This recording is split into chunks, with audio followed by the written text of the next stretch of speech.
Bum bum bum bum bum bum bum bum bum bum bum bum.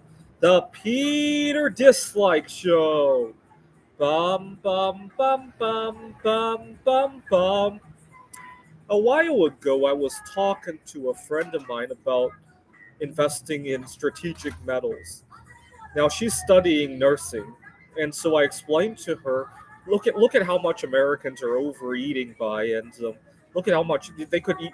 Americans as a whole could buy all of the strategic metals in the United States. Now my friend's actually studying nursing. She should know this.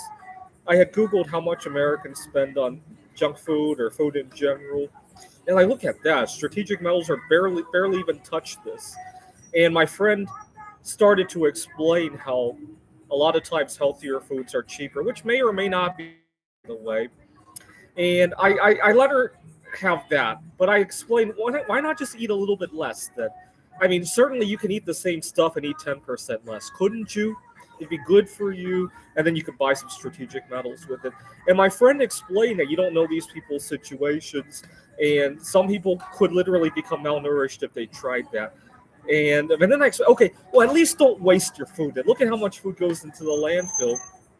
And she explained how waste had a lot to do with convenience and all that. And I said, fine, just stop drinking soda. Then nobody's gonna die if they don't drink soda.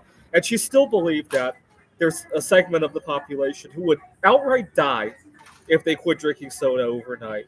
I just couldn't uh, digest any of that anymore. But it's clear that she was in some sort of denial, maybe for herself or for maybe somebody that she knew or something like. And that's not an unusual experience that I have trying to talk to people about this. Now I teach math, and one of my colleagues who should know better, we, um, he had a lesson about exponential growth and how it's important to start investing your money early. Right? We all have seen charts of how money grows exponentially. The sooner you begin, the better. And I explained, even if you're 35 or 40, it's not too late, because if you take good care of your body, and instead of living to be 80, you live to be 90, that's just as good as if you had time traveled 10 years earlier to begin investing. And none of my colleagues wanted to believe that there was any nugget of truth to that, right? They wanted to believe that you could eat whatever you want, you could have whatever lifestyle you want, you could sit on the couch all day, and it's not gonna, nothing can control your life expectancy. It's all genetic, is what my colleague wanted to tell me, not to worry about that. And well, why doesn't he take up smoking then? Why doesn't he shoot heroin? It's all genetic, right? Have a good time while you're at it, right? And so, just really funny. I had a board game meetup. I had a friend at a board game meetup. He and I got into an argument about the dangers of distracted driving. He had arrived one day, and when he got out of the car, I noticed that he had a big mess on his hands. He was eating a Big Mac or whatever, and there was stuff dripping all over his clothes. And so he claimed that that doesn't count as a distraction. And he started to ramble about two accidents he had gotten and how neither of them were his fault and all that.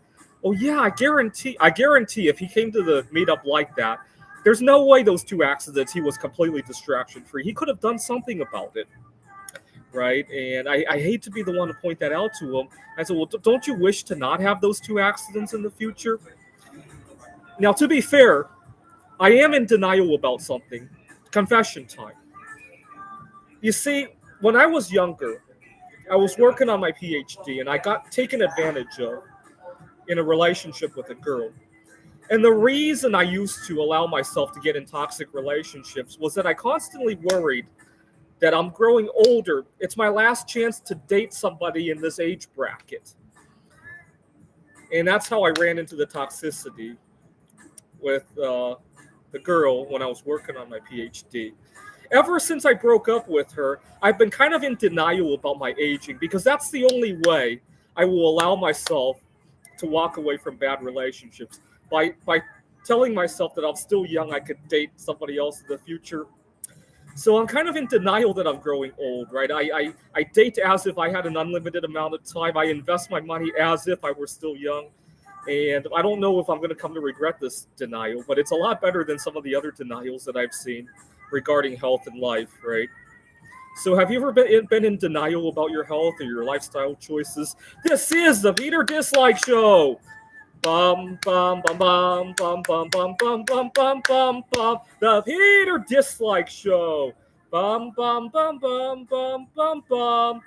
Bum bum bum bum bum bum bum bum bum bum bum bum. The Peter Dislike Show. Bum bum bum bum bum bum bum.